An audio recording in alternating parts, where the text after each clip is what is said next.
Hello, my name is Oksana Maksymchuk. I'm a Ukrainian-American poet and translator. I'm so honored and delighted to introduce you to my debut English language collection, Still City, published by Carcanet Press in May 2024. The collection is a lyrical meditation on war, its psychological cost, and its aftermath.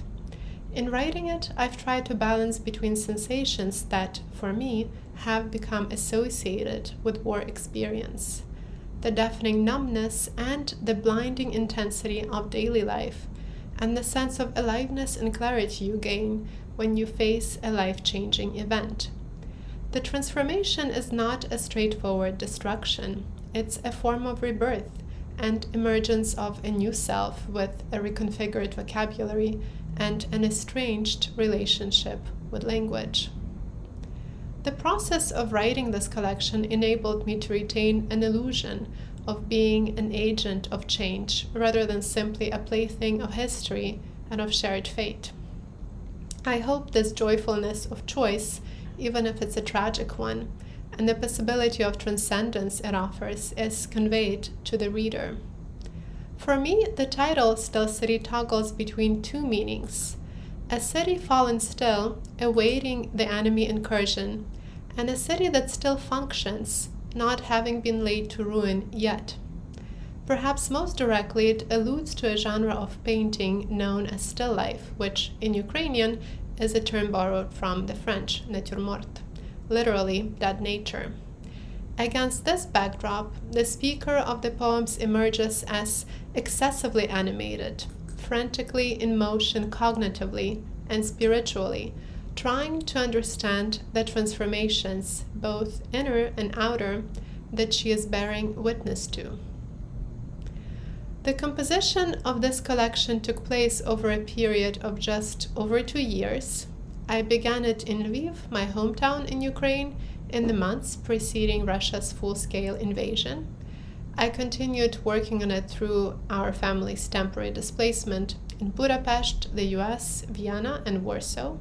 While in Warsaw, I went on short-term trips back to Ukraine, but also to faraway places like Australia and Bali, and some of the poems register the surreal counterpoints offered by these journeys. I finalized the collection in the past few months while living in Chicago, where I'm hosted by the creative writing and translation programs at the University of Chicago.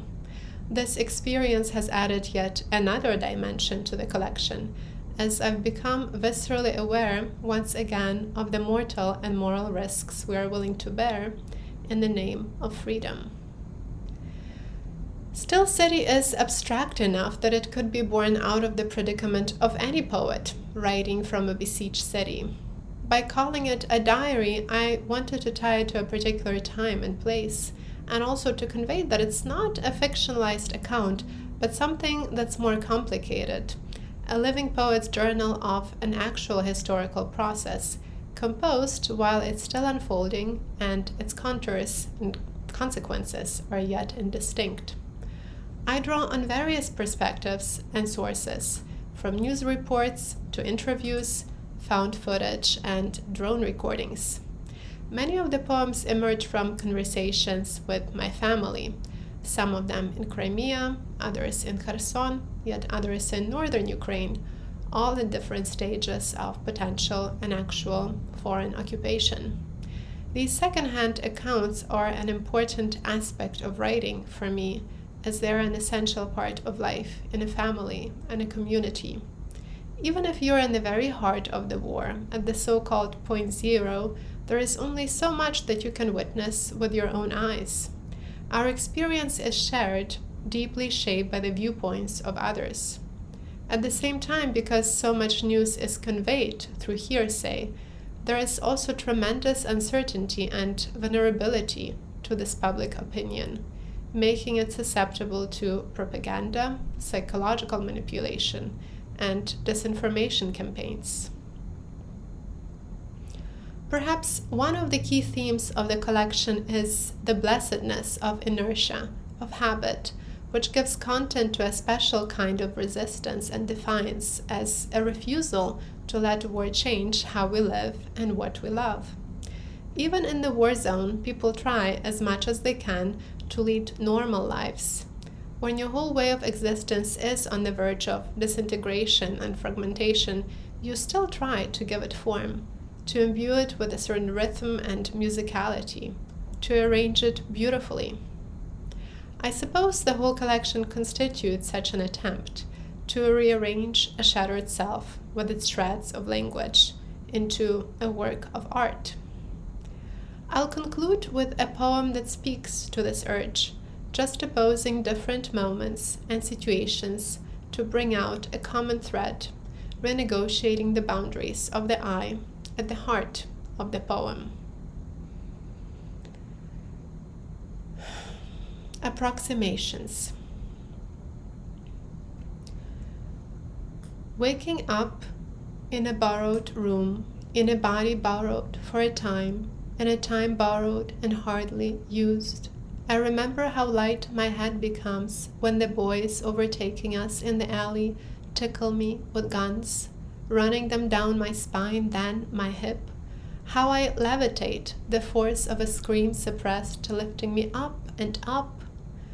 And the way it gets dark when strange men pound on my door at night, shouting, "Open up or we'll break it in."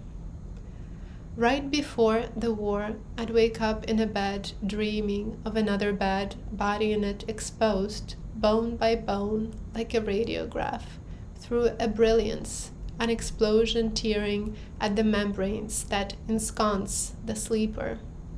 Close, yet not an exact match, like a rhyme in a poem you composed post haste, lines blurred by terror.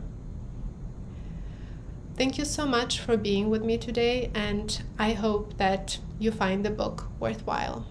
Thank you.